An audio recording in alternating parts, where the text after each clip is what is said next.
Buenísimo. Bien. Bueno, como les comentaba, vamos a empezar a ver la parte de análisis matricial de estructuras. Y ya no hablamos de estructuras indeterminadas, estáticamente indeterminadas o cinemáticamente indeterminadas, sino estructuras de barras, como está dado todo el marco de nuestra asignatura, pero de estructuras en general. ¿Sí? Y el nombre básicamente dice mucho de lo que vamos a ver, porque dice análisis matricial. O sea que vamos a utilizar matrices y sus primos hermanos, los vectores, para formular todas las relaciones que vamos a utilizar para desarrollar esta metodología de análisis. Van a ver que no van a surgir nuevos conceptos más allá de los que vimos, porque en realidad hemos visto ya todas las relaciones, relaciones entre desplazamientos y deformaciones, relaciones entre tensiones y deformaciones, relaciones entre fuerzas y desplazamientos. Todas las relaciones ya las conocemos y ahora lo que vamos a hacer es darle un marco dentro de una forma de arreglar todas estas magnitudes, que es una forma de arreglarlas dentro de matrices y vectores. ¿Y por qué surge este tema del método matricial? Si en realidad dijimos no vamos a ver nada nuevo, porque todo lo que vamos a manipular ahora ya lo conocemos, o sea, la teoría en la que está basado todo esto ya la conocemos, porque no hacemos más que volver a plantear ecuaciones de equilibrio y volver a plantear relaciones entre magnitudes estáticas y magnitudes cinemáticas. Entonces uno se preguntaría, bueno, ¿qué aporta que yo lo que antes lo trataba algebraicamente, ahora lo trate matricialmente? Bueno, aporta algo fundamental. Aporta primero un marco de que vamos a utilizar una herramienta matemática que es muy fácil de programar. ¿Sí? Porque si uno sabe manipular matrices y vectores, ese tipo de arreglos se pueden fácilmente incluir en alguna rutina informática que permita operar con esas magnitudes. Por lo tanto, todo lo que vamos a ver está orientado a lo que va a ser o las bases de un programa de análisis de estructuras por esta metodología. De hecho, nosotros vamos a utilizar una herramienta muy rudimentaria, pero no por rudimentaria deja de ser útil, que son un par de desarrollos que hemos hecho en Microsoft Excel, que son los que van a tener que utilizar ustedes para resolver el trabajo práctico integrador, pero se pueden programar en cualquier otro programa, como ustedes ya conocen. Se pueden programar en MATLAB, se pueden programar en Octave, se puede programar en Scilab, y de hecho cualquier programa de los que ustedes utilicen, cualquier programa comercial que ustedes utilicen, tiene en su programación, en sus algoritmos, técnicas del análisis matricial. ¿Sí? Y otra cuestión que aporta el análisis matricial es que uno ya puede plantear el análisis de manera completamente general.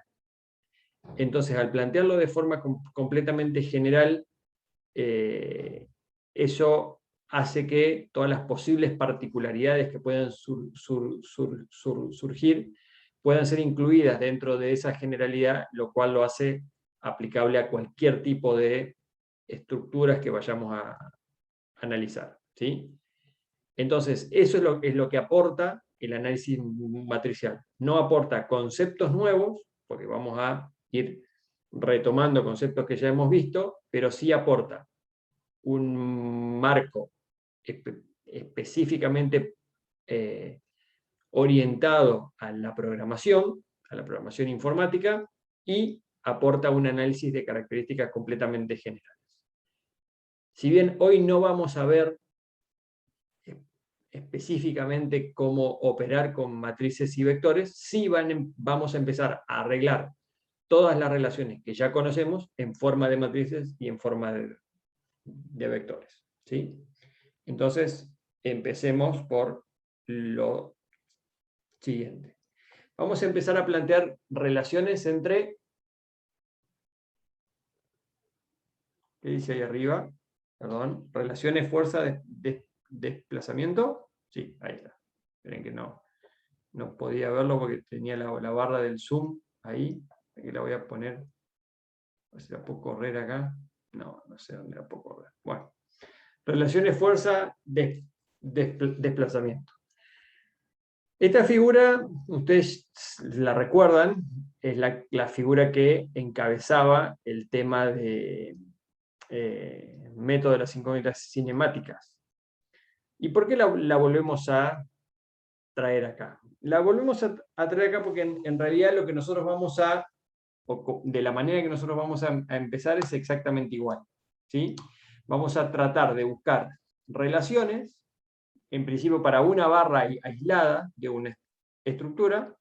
Vamos a empezar a buscar o a buscarnos, a reacomodar las relaciones que ya conocemos, pero utilizando matrices y vectores.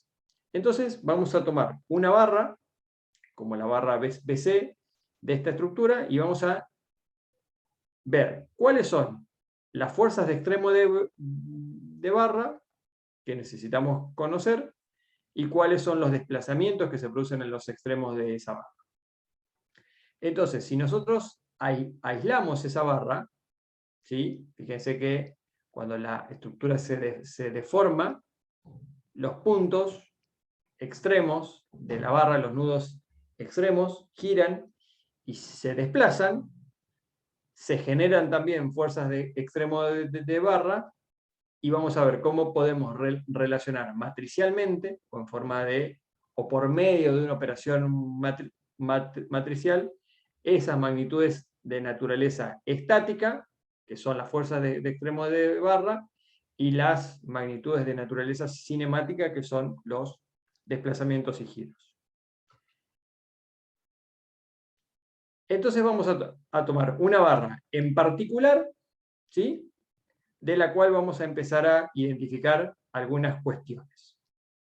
La barra, como siempre, la identificamos por los nudos extremos, en este caso el nudo I como nudo inicial y el nudo J como nudo final.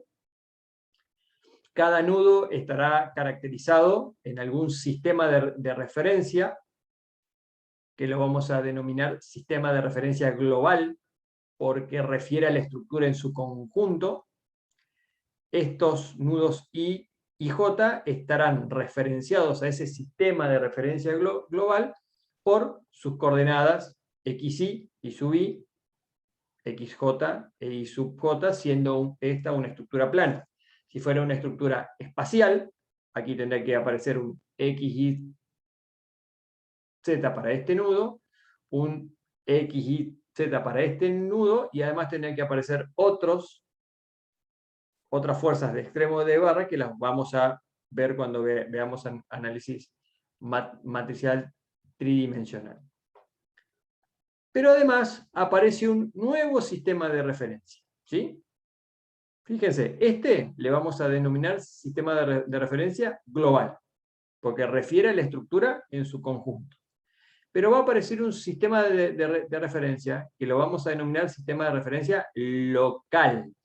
¿Por qué local? Porque va a ser un sistema de referencia que es particular de esta barra. Es particular de esta barra en particular, ¿sí? Valga la redundancia. ¿Cómo se define el sistema de referencia local? Porque el global se define convencionalmente, digamos. Si yo quiero tomar, como es usual, el X en dirección horizontal. El Y en dirección vertical lo podría hacer así, tranquilamente. Siempre tiene que ser un sistema de derecho, ¿sí? Podría tomar el X para arriba y el Y hacia la izquierda, no hay ningún inconveniente. Convencionalmente lo tomamos así porque es más común para todo el mundo, pero yo podría definir convencionalmente cualquier otro sistema de referencia y tomarlo como global. Y cuando me refiero a global, me refiero justamente que tiene que ser un sistema al cual se refiere la estructura en su conjunto.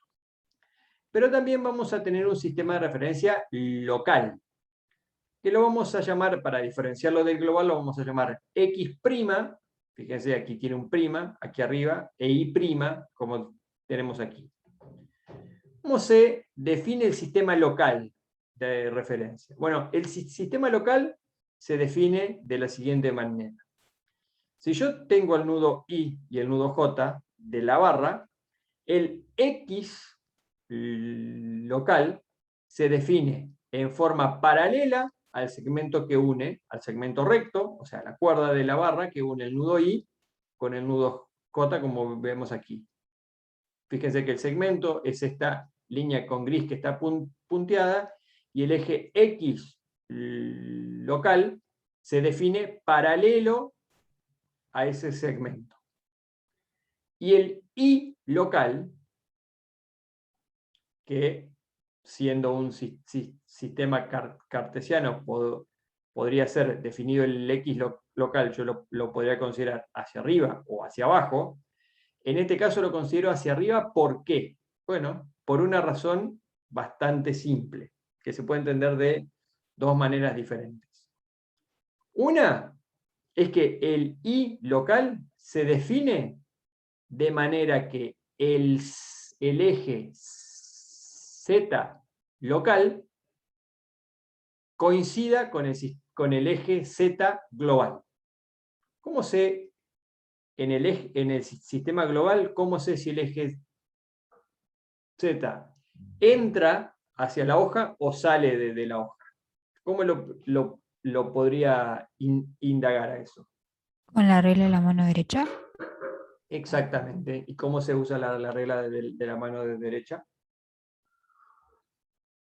Ay, no sé cómo explicarlo. Prende la Eh, cámara y explícalo. Porque si no vemos tu mano derecha es difícil que lo entendamos. sí, ahí se ve, Sí, ahí se ve. pero vendría a ser esta mi mano derecha, ¿no? Como así. Vas de X a Y para donde va el pulgar va apunta a O Z. sea que, en definitiva, si yo pongo, fíjense, gracias Martina por la demostración en vivo. Si yo pongo el eje, me voy a mover de la silla para no enredarme con la mano. Si yo pongo la palma de mi mano derecha en la dirección del eje X, del eje X global, fíjense que el eje X global, ¿sí?, está horizontal en su pantalla, y la palma de mi mano derecha está horizontal, como se ve ahí. Si yo muevo mis dedos en la dirección del eje Y local, que está hacia arriba, tengo que mover mis dedos así. Mi pulgar, que en este caso ustedes no lo ven entrando a la pantalla, sino saliendo de la pantalla, como bien hizo Martina también, me indica la dirección del eje Z global, ¿sí? Por lo tanto, el eje Z global seguiría mi pulgar, que en este caso apunta hacia afuera, o sea que saldría de su pantalla. Para que el eje Z local coincida con el global, el eje Z local tendría que salir también de la pantalla. Por lo tanto, si yo inclino un poco mi palma en dirección del eje X local, como se ve ahí, el eje Y local tiene que ir hacia arriba, o sea, para que mis dedos se muevan hacia arriba, con tal que el eje Z local coincida con la dirección del eje global. ¿Sí? ¿Se comprende por qué el eje Y local se define de esa manera? Sí, profe. ¿Sí? Sí. Si el eje Y local yo erróneamente lo pondría hacia abajo, entonces, ¿qué tendría que hacer? Tendría que poner la palma al revés, ¿sí? Giraría mi I hacia abajo y fíjense que mi pulgar apunta hacia adentro ahora. O sea que si yo pongo el I local para abajo, el eje Z local entraría a la pantalla y no coincidiría con el eje Z global que saldría de la pantalla. ¿Sí? ¿Se comprende la diferencia? Sí, sí, entiendo. O sea que una vez que yo tengo definidos el nudo inicial y el nudo final, la coordenada del nudo inicial y la coordenada del nudo final, tengo definido el radiovector que va entre un punto y otro, por lo tanto tengo definida la dirección del eje X local, y como conozco el sistema global, puedo definir también el eje Y local de la manera que vimos recién. ¿Se entiende?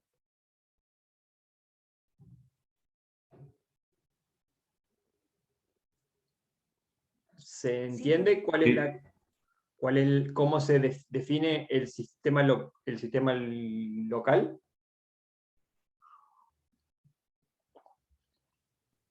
Sí, profe. Bien. En los nudos, obviamente, ¿qué vamos a tener aquí? Los desplazamientos de los nudos. Fíjense que el nudo I tiene un desplazamiento U sub I en la dirección del eje X global, B sub I en la dirección del eje Y global, un giro, ¿sí? Que en este caso, fíjense cuál es el convenio que ya vamos a definir para los giros, ¿sí? El convenio que vamos a definir para las rotaciones y para los momentos también difiere del convenio que utilizamos en el método de incógnitas geométricas y el método de distribución de momentos. Esto es importante que ya lo veamos. Momentos y rotaciones las vamos a definir como positivas cuando el sentido es sentido, como vemos aquí, antihorario. Por lo tanto, este giro del nudo I, como tiene un sentido horario, ¿sí? Este ya le colocamos signo negativo, ¿sí? Y a este giro, phi sub j, como vemos aquí, que es antihorario, ya le ponemos signo positivo, como se ve aquí. ¿Sí? Tenemos los desplazamientos y giros del nudo I, tenemos los desplazamientos y giros del nudo J, como vemos aquí. U sub J, desplazamiento en la dirección del eje X, global. B sub J, desplazamiento en la dirección del eje Y, global. Y el giro phi sub J con las consideraciones que vimos recién. Además, vamos a tener fuerzas de extremo de barra definidas para el sistema global. Vamos a tener una Fx del nudo I, vamos a tener una Fi del nudo I y un momento Mi. ¿Sí? Fíjense que a todas las fuerzas yo las coloco en el sentido del convenio positivo, como se ve aquí, Fx en dirección del eje X global positivo, Fi en la dirección del eje Y global positivo, y el momento también en sentido positivo.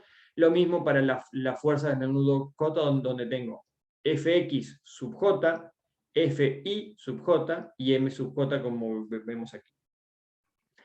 Entonces, estas magnitudes estáticas y cinemáticas ya las vamos a ir arreglando, las vamos a ir disponiendo en estos vectores, ¿sí? Vamos a llamar como vector D, como se ve aquí, vector D, a un vector que contiene los desplazamientos tanto del nudo I como del nudo J, como vemos aquí. En D sub I, ¿qué vamos a arreglar? En un vector que va a tener una columna. Fíjense que aquí yo lo puse como un vector fila, pero le puse una traspuesta aquí, por lo tanto es un vector en forma de columna, donde vamos a tener U sub I, desplazamiento en dirección X, B sub I, desplazamiento en dirección Y, y phi sub I como el giro. Y vamos a tener un vector D sub J, donde tengo los mismos desplazamientos para el nudo J como se ve aquí. Nuevamente, está como fila con el traspuesto para que ustedes vean que es un vector en forma de columna. Es un vector que tiene 3 renglones y una columna. Y lo mismo vamos a hacer para las magnitudes estáticas que intervienen en el problema, donde vamos a llamar como vector F minúscula a un vector también columna, donde vamos a tener como primer componente la fuerza en dirección X, como segundo componente la fuerza en dirección Y, y como tercer componente el momento. Y tenemos un FI para el nudo I, y tendremos un FJ para el nudo J, como vemos aquí. ¿Sí? ¿Se entiende esto?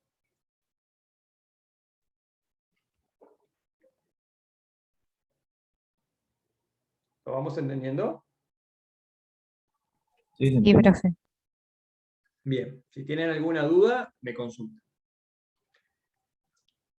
Pero, ¿qué pasa ahora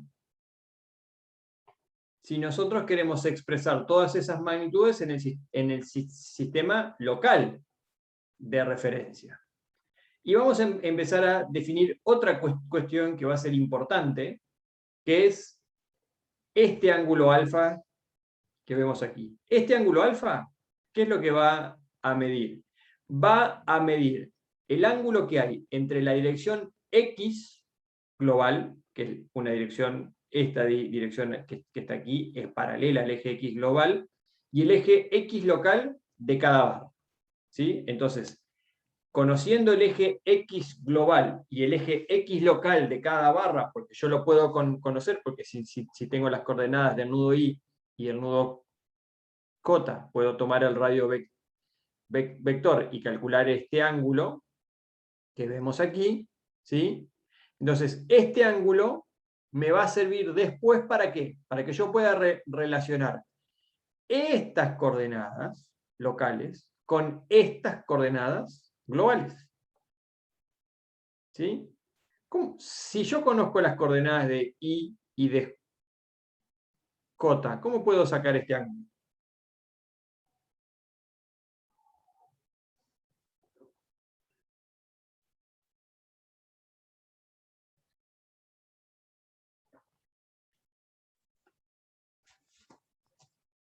¿A alguien se le ocurre? ¿Con tangente? Exactamente. ¿Y con arcotangente de qué? ¿Qué tengo que calcular? La coordenada en Y y la en I. O sea, el cociente entre la coordenada en Y y la coordenada en X. O Que en sea, este tengo caso que sería el ver del punto cuál es J. la diferencia entre las coordenadas de Y, cuál es la diferencia entre las coordenadas de X, hago delta I sobre delta X y le calculo el arcotangente a eso. ¿Sí? Y de esa forma puedo sacar directamente cuánto vale ese ángulo alfa. O sea que al definir un sistema de referencia global al cual yo refiero a la estructura completa, si puedo coordenar, o sea, si puedo darle coordenadas a los nudos de la estructura, tengo automáticamente la definición de qué? Tengo automáticamente la definición de todos los ángulos alfa que corresponden a todas las orientaciones del sistema local de todas las barras que conforman mi estructura. ¿Se entiende esto? O sea que el sistema global queda automáticamente definido para cada barra cuando yo le doy coordenadas respecto de un sistema de referencia global. Y voy a tener, aguántenme un segundo que me están tocando el timbre, 2 minutos y vuelvo.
Discúlpenme, ya estoy otra vez.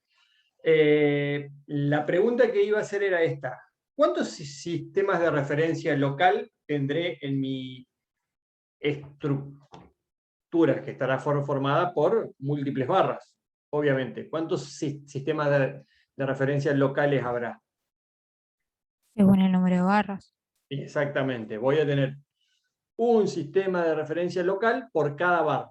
¿Sí? O sea, cada barra que va de un nudo a otro tendrá definido su propio sistema de referencia local, que estará relacionado con el global, que será único, ¿mediante quién? Mediante el ángulo alfa. O sea que voy a tener tantos ángulos alfa como barras tenga en mi estructura. Así como yo definí los vectores D y los vectores F en el sistema de referencia global, yo puedo definir los vectores D' y los vectores F' asociados al sistema de referencia local de cada barra. Por lo tanto, voy a tener un D'I que va a tener los desplazamientos del nudo I, pero ahora en el sistema de referencia local. Por lo tanto, tendré un U'I, que será el desplazamiento del nudo I en la dirección del eje X local. Tendré un B'I, que será el desplazamiento del nudo I en dirección del eje Y local, o sea, del nudo I en la dirección del eje Y local. Y tendré un Φ'I, que será el giro del nudo I en el sistema de referencia local. Lo mismo para el vector D'J, pero ahora los desplazamientos serán los correspondientes al nudo J. Y tendré un F'I, que será F'Xi, o sea, la fuerza en el nudo I en la dirección del eje X local. El F'Yi, que será la fuerza en el nudo I en la dirección del eje Y local, y tendré un M'I, que será el momento referido al sistema de referencia local, y lo mismo para el nudo J, donde definiré un F'J que tendrá las fuerzas correspondientes al nudo J en el sistema de referencia local. ¿Qué les parece? ¿Para qué hago yo toda esta diferenciación en el sistema local y en el global? ¿Qué son esas fuerzas en el sistema de referencia local? ¿O qué me definen? Planteadas de esta manera. ¿Qué me definen? Corte y normal. Exactamente, momento, corte y normal. O sea que si yo tengo las fuerzas de extremo de barra expresadas en el sistema de referencia local, tengo los esfuerzos internos en los extremos de esa barra. Porque este que está aquí será el corte. No sé por qué no puedo escribir. Un segundo. Este será el Q sub I. Este será el NI. Y este será el momento. Este será el Q sub J. Este será el N sub J. Y este será el momento. Entonces, referidos al sistema de referencia local, las fuerzas de extremo de barra lo que me van a dar directamente, ¿qué es? Los esfuerzos internos o los esfuerzos característicos en el nudo I y en el nudo J de esa barra. ¿Sí? Por eso es la utilidad de plantear un sistema de referencia local. ¿Y por qué también? Porque yo lo que voy a hacer ahora es buscar relaciones entre las magnitudes cinemáticas en el sistema de referencia local y las magnitudes estáticas en el sistema de referencia local. ¿Y para qué voy a plantear eso? Para tratar de expresar de alguna manera esas relaciones. ¿Y qué es lo que voy a poder plantear desde el inicio? Bueno, lo que voy a plantear es esto.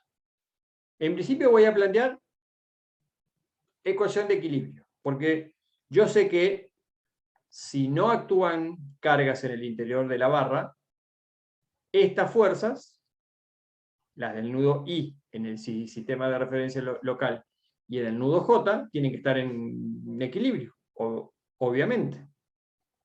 Entonces, ¿qué puedo plantear? Bueno, las conocidas condiciones de equilibrio. Sumatoria de fuerzas en la dirección del eje X, local. Sumatoria de fuerzas en la dirección del eje Y, local. Y sumatoria de momentos respecto a alguno de los puntos o del nudo I o del nudo J de esta barra. La sumatoria de fuerzas en la dirección de X, yo tendré F de XY, F', X del nudo I más F' X del nudo J tienen que estar en equilibrio, tienen que ser igual a 0. F' Y del nudo I más F' Y del nudo J, su sumatoria también tiene que ser igual a 0 porque tiene que existir equilibrio. Y planteando sumatoria de momentos, en este caso respecto del nudo I, lo que tendré que es M'I en sentido positivo, tal como lo definimos, más F más M'J más F'Y sub J por la longitud LI, tiene que ser igual a 0 también para que haya equilibrio de momentos. Entonces, ¿qué voy a hacer ahora? Ya tengo relaciones entre las magnitudes estáticas del problema. ¿Sí? Ya tengo relaciones entre las magnitudes estáticas del problema. Ahora lo que voy a buscar va a ser relacionar estas magnitudes con las magnitudes cinemáticas. ¿Sí? Hay una cosa más que no planteé acá. ¿Por qué no planteé que hay también un momento con este esfuerzo normal por esta distancia? Sería por B'J menos B'I. Tendría acá un delta y tendría un momento adicional que sería esta fuerza por esta distancia. ¿Por qué no lo planteé? ¿Lo ignoré? ¿Me lo olvidé? Si me lo olvidé, ¿por qué me lo olvidé? Y si lo ignoré, ¿por qué lo ignoré? ¿Qué se les ocurre? Por la hipótesis de pequeño desplazamiento, ¿puede ser? Exactamente, por la hipótesis de pequeños desplazamientos. Yo ignoro ese momento, que sería un momento, digámoslo así, rápidamente y no con demasiada rigurosidad, sería un momento de segundo orden, o sea, un momento que se plantea por considerar la posición deformada de la estructura. Y recuerden que si nosotros asumíamos la hipótesis de pequeños desplazamientos, la hipótesis de linealidad geométrica, nosotros decíamos que las ecuaciones de equilibrio las planteamos respecto de ¿qué? De la forma indeformada de la estructura. Por lo tanto, dentro de las ecuaciones de equilibrio, fíjense que no hay ninguna magnitud referida a los desplazamientos. ¿Sí? Porque la única magnitud que no es fuerza es la longitud, ¿sí? En esta ecuación de momento. Pero no aparece en ningún momento dentro del planteo del equilibrio la referencia a la forma deformada de la estructura. ¿Se entiende esto?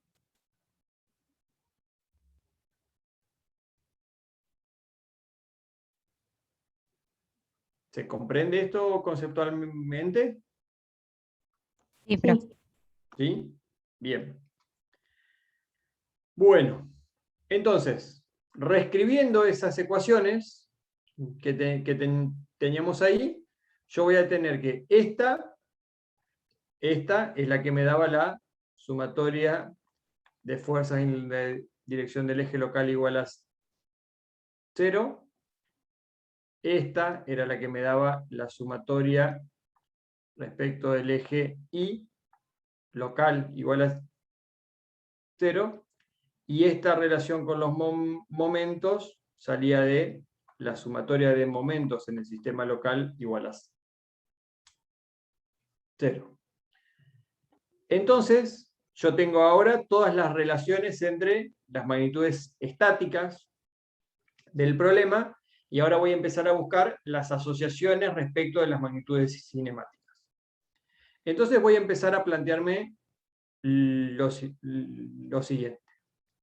Yo voy a definir cosas que ya conocemos, que son el desplazamiento en la dirección del eje X local como la diferencia entre el desplazamiento del nudo J y la diferencia entre el desplazamiento del nudo I. Esto me dirá finalmente si la barra se alarga o se acorta. Si U sub J es mayor que U sub I, la barra se alargará. Si U sub J es menor que U sub I, la barra se acortará. ¿Sí? Entonces, esto es lo que me da el alargamiento o el acortamiento de la barra, esta magnitud U' como vemos aquí. ¿Qué era psi y J, como vemos aquí? ¿Qué era esto? Que ustedes ya lo conocen. El giro de cuerda. Yo de acuerdo. El giro de cuerda, exactamente. ¿Y cómo definíamos el giro de cuerda? Lo definíamos como la relación entre el desplazamiento transversal, ¿sí? En este caso, el desplazamiento transversal es el desplazamiento en la dirección del eje Y local, porque es el desplazamiento perpendicular a la dirección de la cuerda de la barra. Esto, podríamos decir que era aproximadamente igual. ¿Por qué? Porque quien era igual era la tangente de este ángulo, ¿sí? Pero como las deformaciones son pequeñas, la tangente era aproximadamente igual al ángulo, entonces el ángulo era igual a el desplazamiento transversal sobre la longitud de la barra. Pero el desplazamiento transversal, de la misma manera que yo definí el desplazamiento longitudinal, lo voy a definir como ¿qué? Como la diferencia entre el desplazamiento transversal del eje, desplazamiento transversal del nudo J, menos el desplazamiento transversal del nudo I. ¿Sí? Fíjense que esta relación que tienen acá, es análoga a esta relación que tienen ahí. O sea, el desplazamiento longitudinal neto, digámoslo así, es la diferencia entre el nudo J y el nudo I. Y el desplazamiento transversal es la diferencia entre el desplazamiento en la dirección Y local del nudo J menos el del nudo I. Entonces, fíjense que me empiezan a aparecer magnitudes que yo ya conozco. ¿Cuáles son? Bueno, los giros de nudo ya los conozco. Los giros de cuerda los puedo definir en función de los desplazamientos transversales. Y el desplazamiento longitudinal neto yo lo puedo definir respecto de los desplazamientos longitudinales, o sea, los desplazamientos en la dirección del eje X local, de los dos nudos de esa barra. Entonces vamos a empezar ahora sí con las relaciones entre fuerzas y desplazamientos. ¿Se acuerdan de esta relación? ¿Qué era esta relación? ¿De dónde venía esta relación?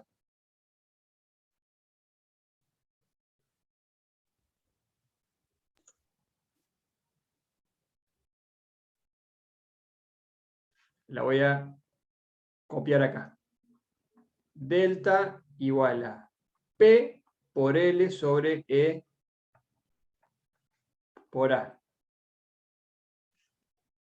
¿Esto qué era?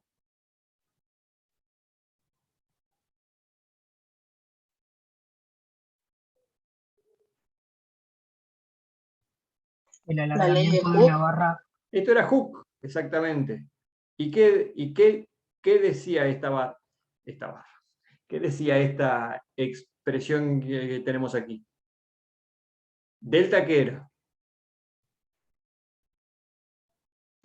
Alargamiento longitudinal.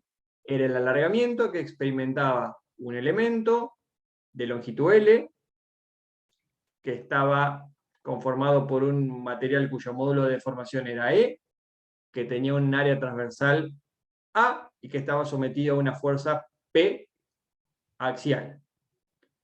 Esta relación nosotros la vamos a traer para expresarla para relacionar las magnitudes cinemáticas con las magnitudes estáticas, ¿sí?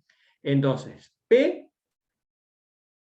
la voy a reemplazar por la fuerza en la dirección del eje X local, o sea, Fx, F'X del nudo J en este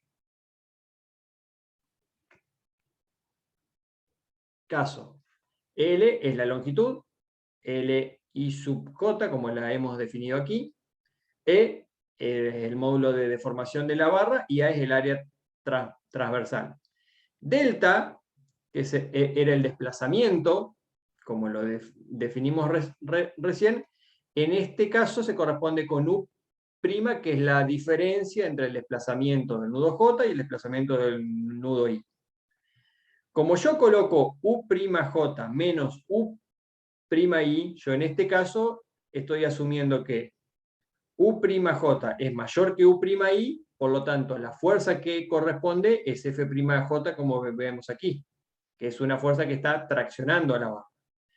Si esto fuese al revés, si aquí U'I sería mayor que U'J, aquí tendría que poner F'Xi y sería exactamente igual.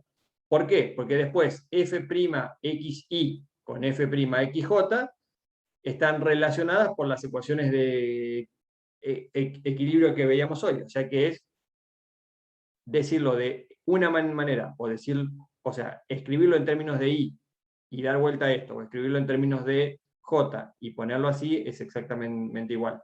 Reemplácenlo y van a ver que llegan exactamente a las mismas ecuaciones. Entonces, ¿qué es lo que nos permite hacer esta relación? Nos permite escribir las fuerzas, o sea, las magnitudes estáticas del problema. Fíjense que aquí aparece F'Xi y F'Xj, en términos de ¿quién? De los desplazamientos de los nudos, de los desplazamientos longitudinales de los nudos de esa barra. En particular, si yo despejo F'XJ de aquí, ¿qué es lo que me va a quedar? Este E por A lo voy a pasar multiplicando aquí, paso dividiendo L y me queda esta expresión que tenemos aquí. Como de las ecuaciones de equilibrio F'Xi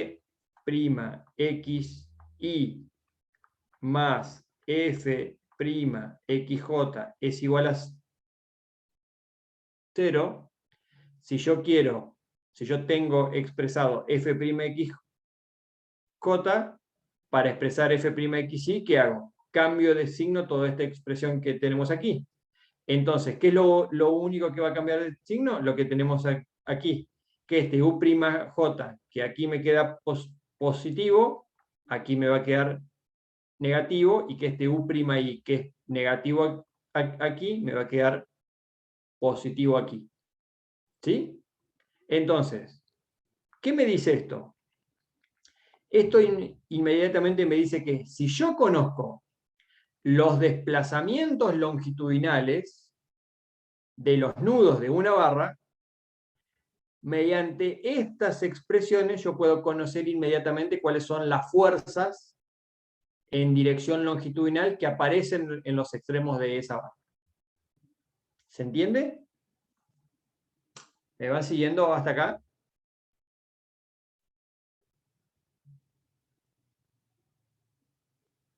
Sí, profe.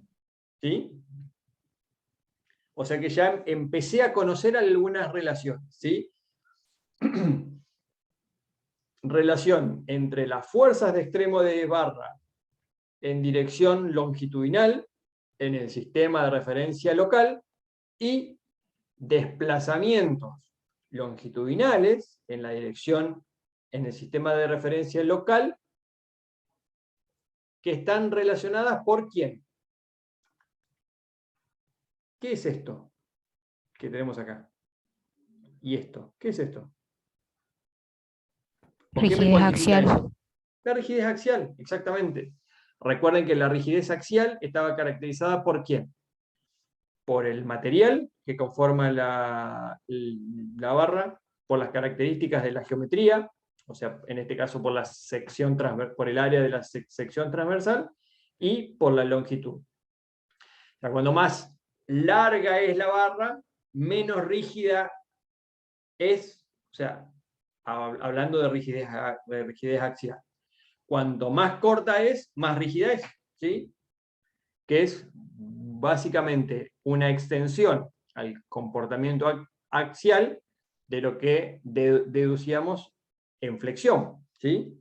Y ahora, hablando de flexión, lo que vamos a hacer ahora es relacionar o relacionarnos con las cuestiones que tienen que ver con los momentos que aparecen en los extremos de la barra con los giros de nudo y de cuerda. Entonces vamos a ver esas expresiones.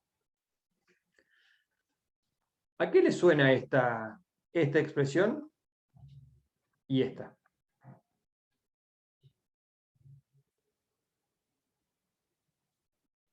¿No le suena a esto?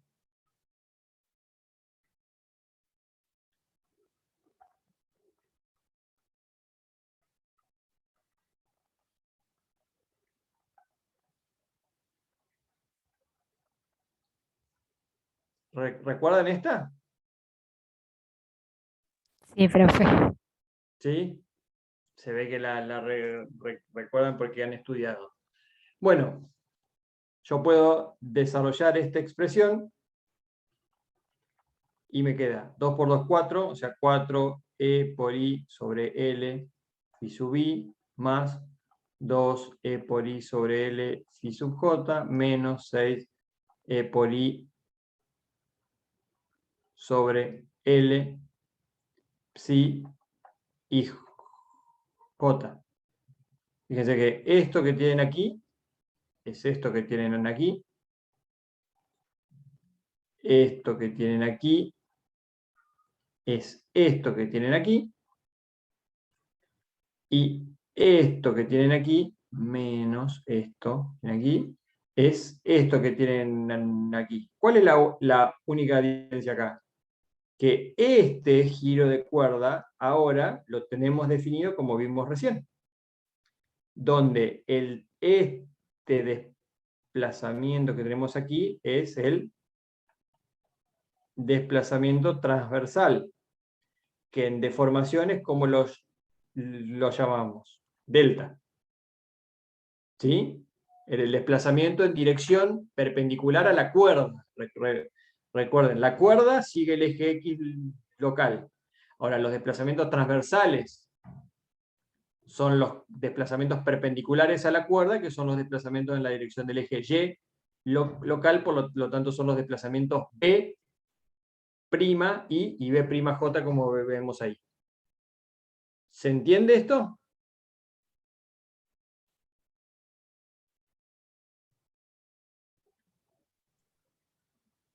Sí, profe.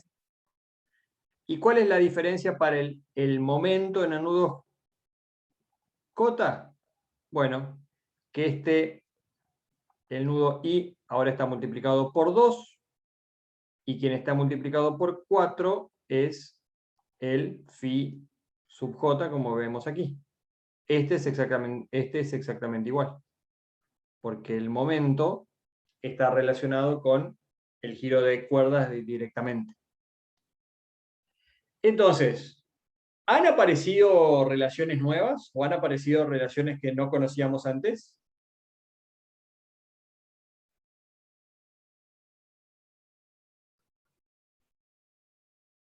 No. No, ninguna, exactamente. Estamos volviendo a utilizar las mismas expresiones que estábamos utilizando antes. No nos Yo mintió. puedo reescribir esto. ¿Sí? ¿Alguien iba a hacer una consulta? No, dije que no nos mintió. Ah, perdón, eso me da pie para otra pregunta. ¿Alguna vez les mentí? No. Bueno, entonces me quedo más tranquilo. Bien, yo puedo reescribir esto poniendo este signo negativo, poniéndolo aquí dentro y dando vuelta a esto, que es lo que viene ahora, ¿sí? Fíjense, yo dejé con signo positivo esto y di vuelta el paréntesis que tenemos aquí, y ahora entonces tengo los momentos en términos de ¿quién?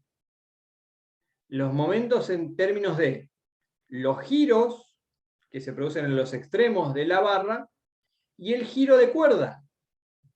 Pero el giro de cuerda expresado en términos de los desplazamientos transversales. ¿Sí? Fíjense que aquí tengo, en el denominador tengo L por L, me queda L cuadrado, ¿sí? Por lo tanto me quedó un L cuadrado aquí, y me quedó phi sub i, phi sub j, b sub i, b sub j, como vemos aquí. ¿Sí? Y en la expresión del momento en el extremo j, en el sistema local, me quedó phi sub i, phi sub j, b sub i, b sub j, como vemos aquí. Entonces yo tengo expresado los fx, he expresado los m, ¿y cómo expreso los esfuerzos de corte ahora? ¿Cómo puedo expresar los esfuerzos de corte?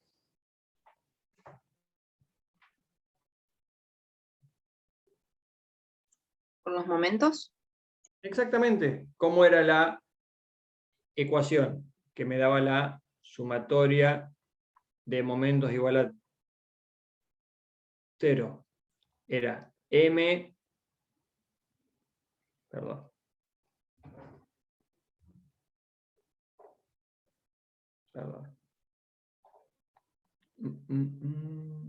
borrar. Ahí tenía. Era m, era m' más m' j más f' y sub j, perdón, y sub j por l y j igual a 0. Entonces, ¿qué hago? F' y sub j igual a menos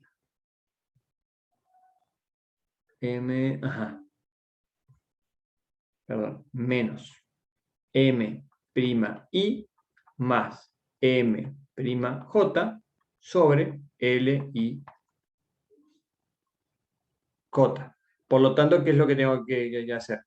Tengo que sumar estas dos expresiones, o sea, miembro a miembro, ¿sí? O sea que me va a quedar 4 más 2, 6c por i sobre l phi sub i, 2 más 4, 6c por i sobre l phi sub j, más 6 más 6, 12 por i sobre l y j al cuadrado por b sub i menos b sub j, y a todo eso tengo que dividirlo por l y j, como vemos ahí.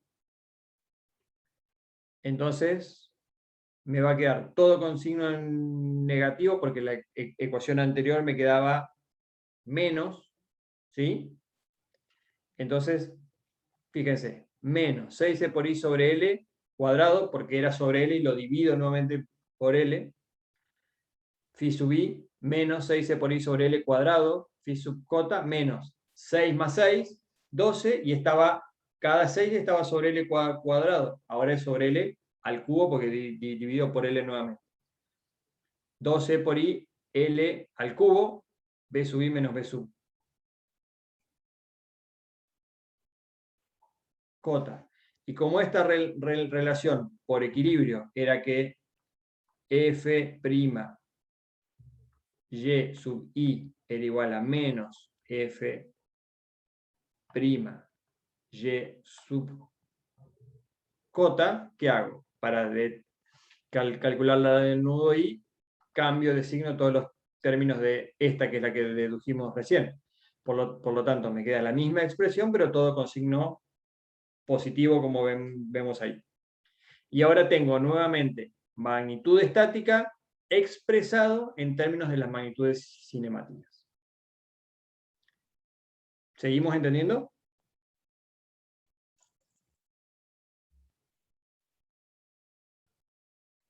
¿Me van siguiendo? Por ahora sí, profe. Dice por ahora sí, hoy era sí, ahora es por ahora sí. Bueno. Resumiendo, fíjense, ¿cuántas ecuaciones hay?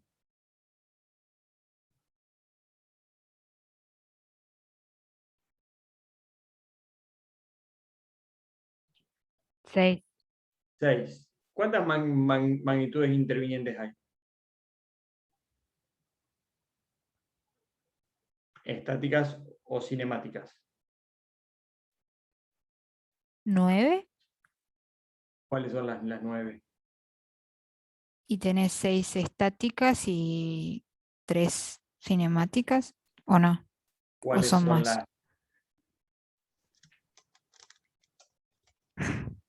3 cinemáticas? No, porque acá estoy bien. Creo que son, no sé, pero yo pensaba en el giro en I, en J, y estaba viendo los desplazamientos, pero creo que son más. No, no Vos sé. tenés 6 magnitudes estáticas y 6 magnitudes cinemáticas.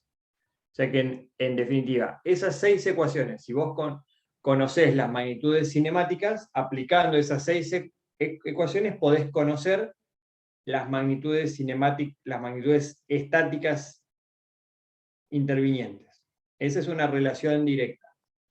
Ahora, si vos conocés las fuerzas, no es tan directo que puedas conocer los desplazamientos. ¿Por qué? Ya lo vamos a ver, pero vamos a dejarlo así. Si yo conozco la cinemática, aplico estas ecuaciones, o sea, reemplazo todos los desplazamientos transversales y longitudinales, todos los giros de nudo, y tengo todas las magnitudes estáticas del problema. O sea, por lo tanto, tengo una cantidad de ecuaciones suficientes para resolver el equilibrio de mi barra. Recuerden que ahora estamos parados en una barra, ¿sí? Todo lo que estamos haciendo es para una barra. O sea que el E, el área A, el momento de inercia I y la longitud son para esa barra en particular que va del nudo I al nudo J, como la definimos recién, ¿sí? Por lo tanto, si yo conozco todos los desplazamientos y giros en el sistema de referencia local de la barra, conozco U'I, B'I, F'I, U'J, B'J, F'J, reemplazo en estas ecuaciones y tengo F'X, F'E y M' del nudo I, y tengo Fx, Fy, o sea, F'X, F'Y y M' del nudo J. Por lo tanto, el número de ecuaciones es suficiente para resolver el problema que yo me planteé, de que conocer la relación entre las magnitudes estáticas y las magnitudes cinemáticas. Esto yo lo puedo expresar en forma matricial, y ahora es donde empiezan a aparecer las matrices y los vectores. ¿Qué eran estos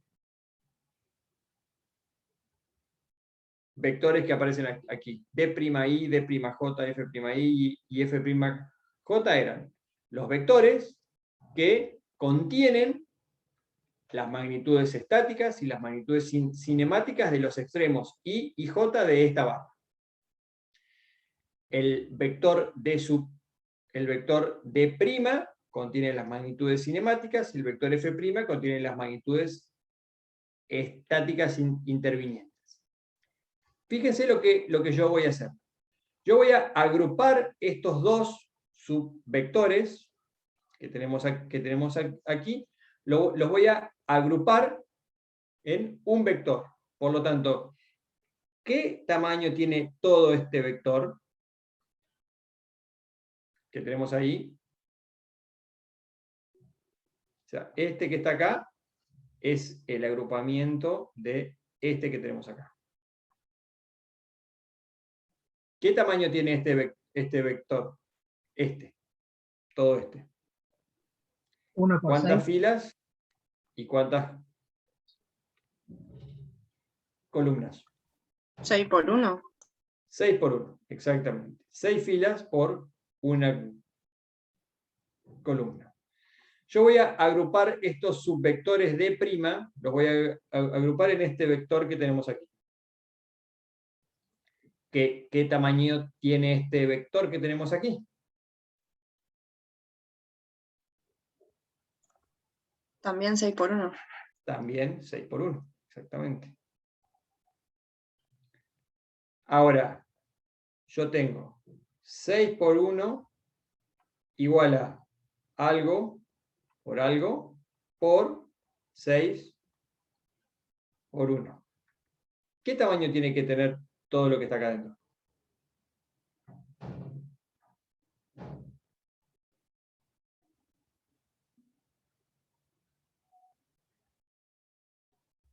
Chan chan. Álgebra. 6 por 6. 6 por 6. Exactamente. Porque este 6 se cancela con este 6 y me queda 6 por 1, que es lo que tenemos aquí. ¿Y qué es lo que voy a poner adentro de esta matriz de 6 por 6? Voy a poner expresiones o términos que me permiten conformar expresiones que me dan las fuerzas en términos de los desplazamientos. Entonces, ¿qué es lo que pondré? ¿A qué ecuaciones me tendré que ir? A estas. Porque yo lo que quiero obtener es una relación entre un vector f, ¿sí? Acá aparecerá algo, por un vector d. Entonces, fíjense que en este f vamos a tener esta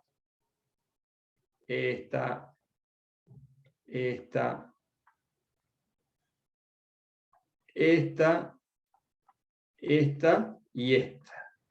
En ese orden. Y en este vector D vamos a tener esto,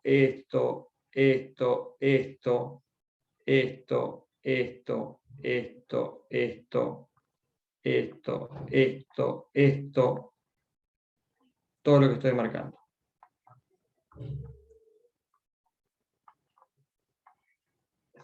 ¿Y qué es lo que irá acá adentro? ¿Qué es lo que irá ahí adentro?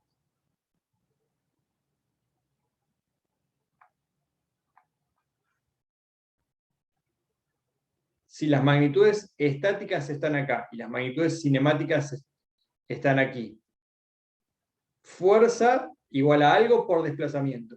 ¿Qué es lo que va a ir acá? La rigidez. La rigidez. Exactamente, lo que caracteriza la rigidez.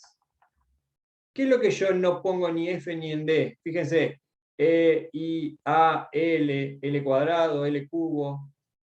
¿Sí? Todo lo que me da la rigidez, en este caso, ¿de quién? ¿De la estructura o de quién?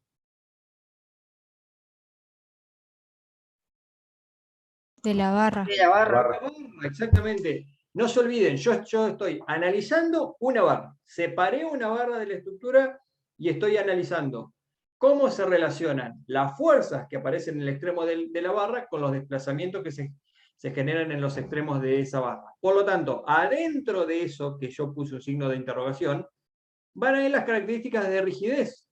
Todo lo que caracteriza la rigidez de la barra. La longitud, el material, o sea, lo que caracteriza el material, en este caso el módulo de deformación, y lo que caracteriza la sección transversal. El área de la sección transversal y el momento de inercia. El área porque es lo que está relacionado con ¿quién? Con el comportamiento o con su rigidez axial. Y la inercia porque está relacionada con ¿qué rigidez? A flexión. A flexión, exactamente. ¿Estamos hablando de algo nuevo? No. Estamos hablando exactamente de lo mismo, pero ahora ¿qué hemos hecho? Hemos agrupado todo ¿en qué? En una relación matricial. Entonces, fíjense que aquí adentro aparecen las características de rigidez. Y esto dijimos que es de 6 por 6. Y entonces, ¿qué voy a hacer yo? Voy a, como aquí consideré en este vector de 6 por 1, consideré 2 subvectores, como vemos aquí. Aquí voy a considerar 4 submatrices, como vemos aquí. O sea que esto que está expresado en términos de las ecuaciones que vimos recién, lo voy a dividir en 4. ¿Sí? Esta que vemos aquí, esta es la K, la vamos a llamar K' y I. Vamos a ponerle 2 rayitas abajo porque es una matriz para diferenciarla de un vector. Cuando la escribo yo, voy a poner 2 rayitas para lo que es una matriz y una rayita para lo que es un vector. En la presentación lo van a ver caracterizado con una letra en negrita, ¿sí? Pero aquí no se diferencia esto de esto, sino que ustedes van a tener que interpretar que esto es un vector y esto es una matriz. Esto es K' y J. Esta submatriz que tenemos aquí es K', J, I. Y esta submatriz que tenemos aquí es K', J, J como submatriz, como vemos ahí. ¿Sí? Cada submatriz, ¿qué tamaño tiene? 3 por 3. 3 por 3, exactamente. Cada una de estas tiene 3 por 3 cada submatriz. ¿Sí? Entonces, si yo despliego todos esos subvectores y submatrices, tendré en F'I tendré F'XI, F'Y sub I y M'I para F'I, y en F'J tendré F'XJ, F'Y sub J y M'J, como vemos aquí. Los D' van a ser U'I, B'I, F'I, U'J, para D sub D'J ahora, U'J, B'J y F'J, como vemos aquí. ¿Sí? Entonces, si yo quisiera expresar F'I apelando a esta escritura matricial, ¿cómo lo tendría que escribir? Si yo quiero obtener F'I, ¿cómo lo tendría que escribir? Como una multiplicación matricial. ¿Cómo se multiplica una matriz por un vector?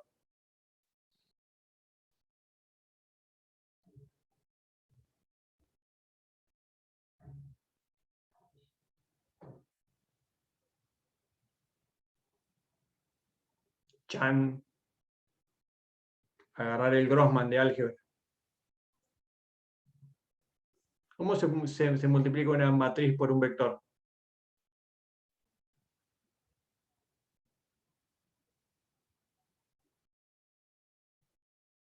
Era el producto escalar de la fila de la matriz por la Era- columna del vector. Exactamente. En este caso, si yo quiero la primera componente, yo quiero f' i, tengo que multiplicar k'I por d'i más k'Ij por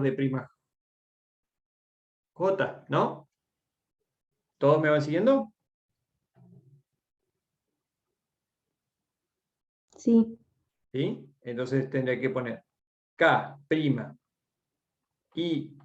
por d'I más KIJ' matriz por d'J, como vemos ahí. ¿Cuántas componentes tiene F'I? ¿O qué tamaño tiene F'I? 3 3 por por 1. 1. 3 por 1, que tiene que ser igual a esto que tiene 3 por 3 por 3 por 1, más esto que tiene, perdón, ahí, no sé qué diablos hice, un momento.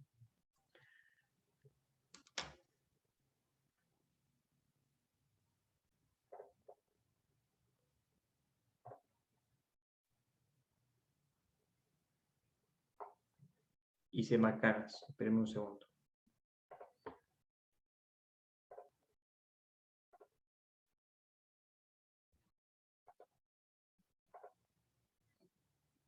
¿Ven ahí la presentación nuevamente o no? Sí, sí. Esto que tiene 3 por 3 por 3 por 3 por 1, exactamente. Entonces, este 3 se va a poner en este 3, este sumando me queda de 3 por 1, y este 3 se va con este 3, y este sumando nuevamente me queda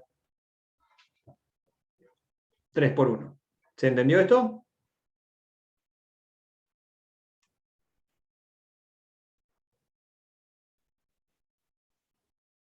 Sí, profe. ¿Entendieron? Con mi desprolijidad profe. incluida. Sí, sí, Esto. profe. Acá dividimos y acá dividimos. Ahí está. Está claro que por qué elijo dar estas clases con presentaciones, porque las presentaciones a las presentaciones las puedo hacer mucho más prolijas que mi escritura, digamos. Mi escritura es un desastre, pero bueno. Todas las acotaciones que hago son en favor de que entiendan de algo más. Bien, bueno, entonces, a ver si entendieron todo lo que venimos haciendo. ¿Qué hecho físico está expresando, valga la redundancia, esta expresión que estamos viendo acá? Todo esto. ¿Qué hecho físico me está indicando eso? Está puesto en escritura matemática utilizando vectores y matrices. ¿Qué hecho físico me está queriendo contar esa relación?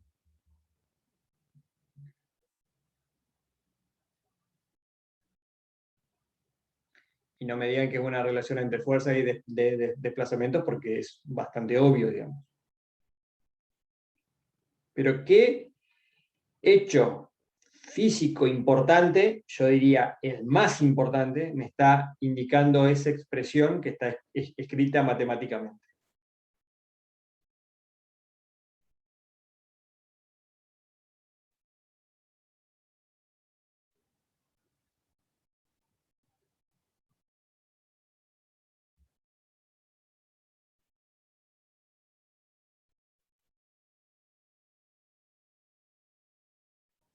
Una ayuda. Está escrito, lo que estoy preguntando está escrito ahí, en esa presentación que están viendo.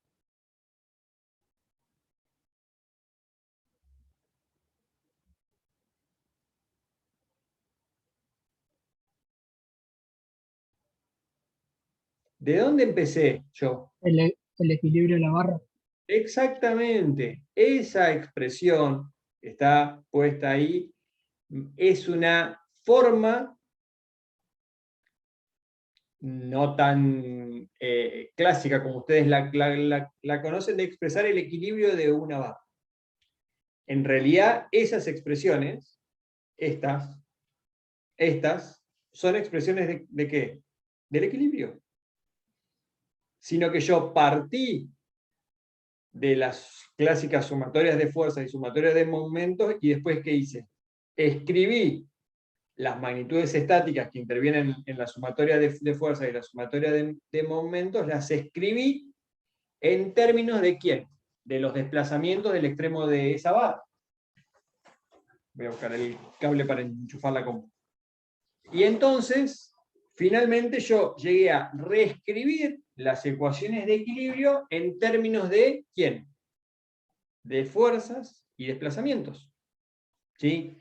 Entonces, esa relación que está dada por una multiplicación de una matriz que vamos a denominar matriz de rigidez de la barra por el vector de desplazamiento del extremo de la barra, es una expresión del equilibrio de esa barra. Un segundo.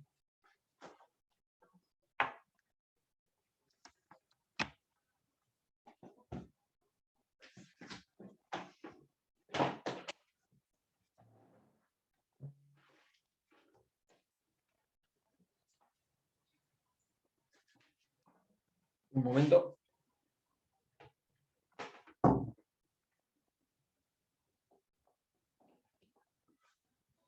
Ahora sí. Es la expresión del equilibrio de esa barra.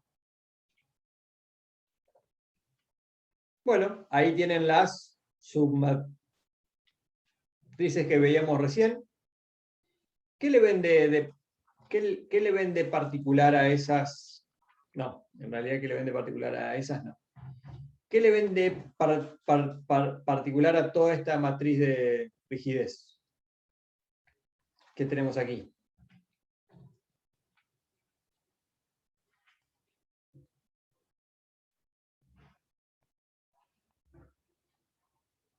Fíjense. Fíjense, esta fila con esta columna. 0, 0, 0, 0, menos e por a sobre L, menos e por a sobre L, 0, 0, 0, 0. Vamos a ver ahora lo que está por debajo de la segunda componente de la diagonal y a la de derecha. 6e por i sobre L cuadrado, 6e por i sobre L cuadrado. 0, 0, menos 12 por i sobre L cubo, menos 12 por i sobre L cubo, 6e por i sobre L cuadrado, 6e por i sobre L cuadrado. Vamos con lo que está por debajo de este y a la derecha de este. 0, 0, menos 6e por i sobre L cuadrado, menos 6e por i sobre L cuadrado, 12 por i sobre L, 12 por i sobre L. Lo mismo nos va a pasar acá y lo mismo nos pasa acá. ¿Cómo es la matriz?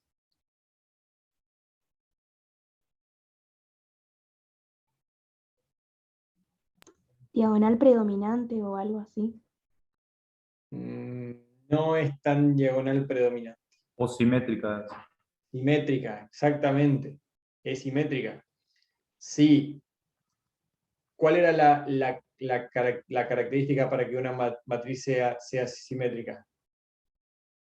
Si A es simétrica, A es igual a ¿quién? A la traspuesta de A.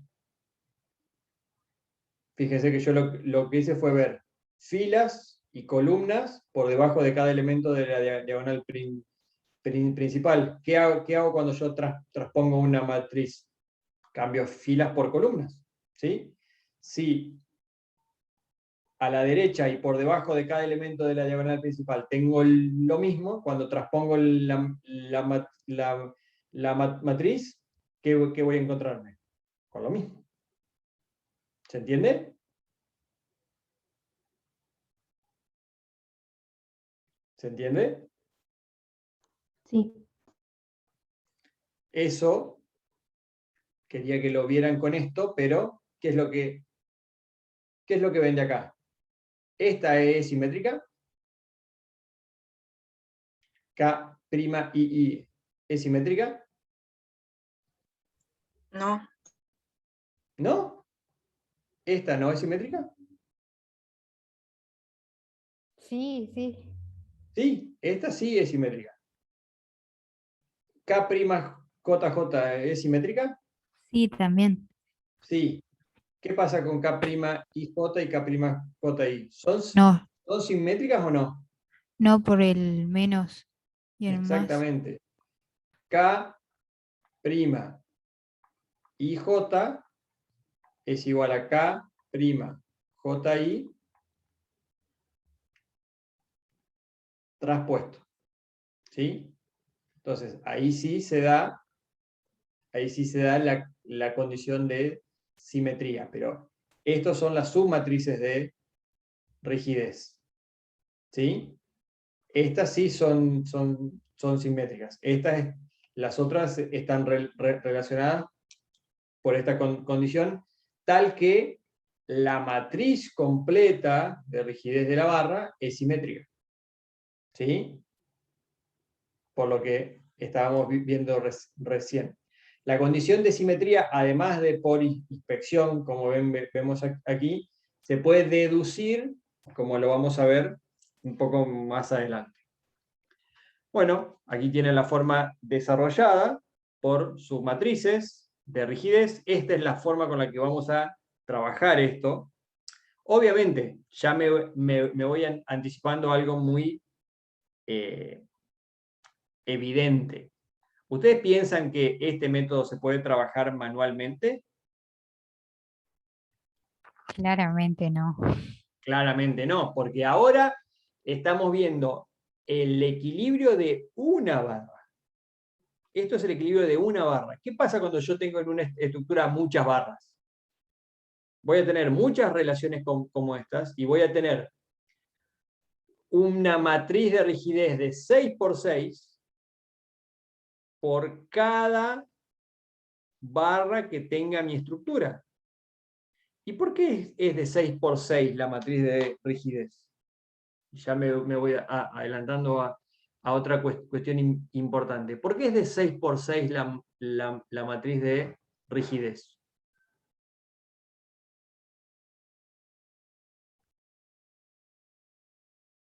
¿Alguien me puede decir por qué es de 6 por 6 la matriz de rigidez?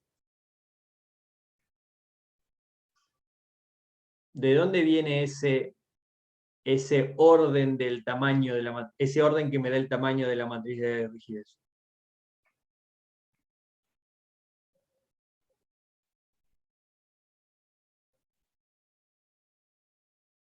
Puede ser porque estamos en el plano. Sí, eso sí, pero ¿y si estamos en el plano? Ese número 6, ¿de dónde provendrá? ¿Qué es lo que siempre estoy diciendo yo? Si tengo los desplazamientos, puedo conocer las fuerzas. Entonces, la base de todo mi planteo, ¿qué es? Tratar de conocer los desplazamientos. ¿Y cuántos desplazamientos para esta barra necesito conocer para conocer las fuerzas? 6. ¿Cuántos?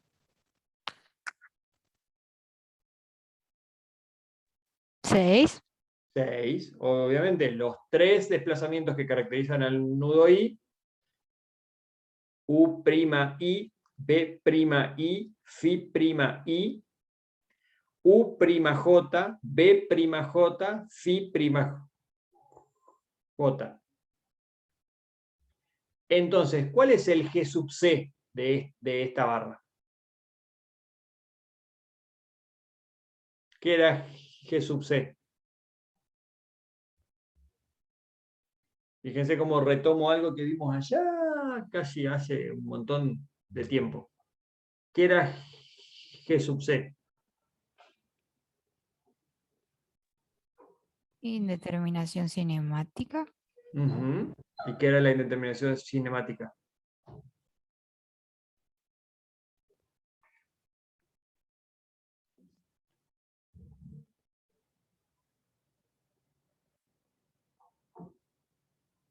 ¿Qué era la indeterminación cinemática? ¿O qué me contaba la indeterminación cinemática? Los grados de libertad que tiene. Cantidad de movimientos. Exactamente. ¿Y cuál es la cantidad de movimientos de esta barra? 6. 6, exactamente.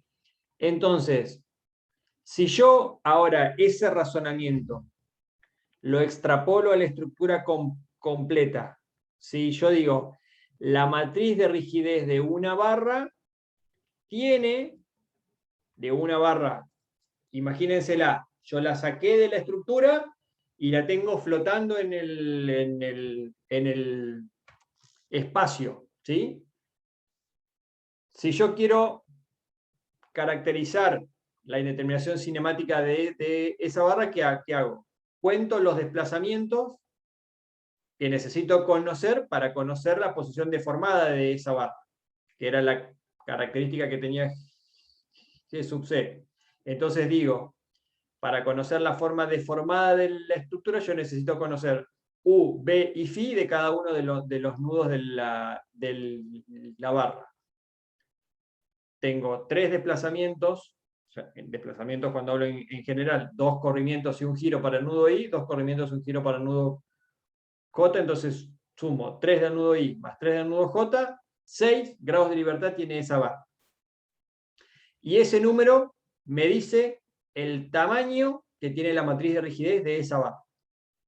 Si yo este mismo razonamiento lo extrapolo a la estructura completa, ¿cómo puedo saber, previamente a bajar esa estructura a tierra e imponer las condiciones de vínculo, cómo sé cuál va a ser el tamaño de la matriz de rigidez de la estructura completa? Si antes para una barra conté los nudos, que tenía 2, y yo sé que cada nudo tiene 3 grados de libertad, ¿cómo puedo extrapolar eso a la estructura completa? 6 por el número de barras. 6 por el número de barras. Bueno, Y- G sub C. pero más rápidamente, 3 por el número de barra y de nudos. Exactamente, 3 por el número de nudos. Entonces, antes que yo baje la estructura a tierra y le aplique las condiciones de contorno y diga, no, este nudo está vinculado este nudo está vinculado a tierra por medio de una articulación, de un apoyo de primera especie, segunda especie, de un empotramiento o de lo que sea. Antes de eso, yo tengo que el tamaño de la matriz de rigidez que caracteriza la estructura completa es igual a 3 veces la cantidad de nudos que tenga esa estructura. Y no está referido específicamente a la cantidad de barras, está definido la cantidad de nudos, ¿sí? Porque las incógnitas, los desplazamientos no están en las barras, los desplazamientos están en los nudos, ¿sí? Entonces yo tengo que contar los nudos, y cuando cuento los nudos, después tengo que hacer 3 por el número de nudos, y ahí veo cuántos son los desplazamientos incógnitas en total del problema. Y eso me da el tamaño de la matriz de rigidez que yo tendría que armar en principio, después le aplicaré las condiciones de contorno, pero que tengo que armar en principio para plantear la relación de equilibrio de la estructura completa. ¿Se entiende?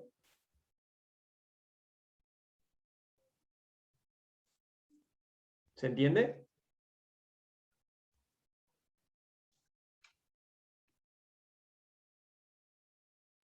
Sí.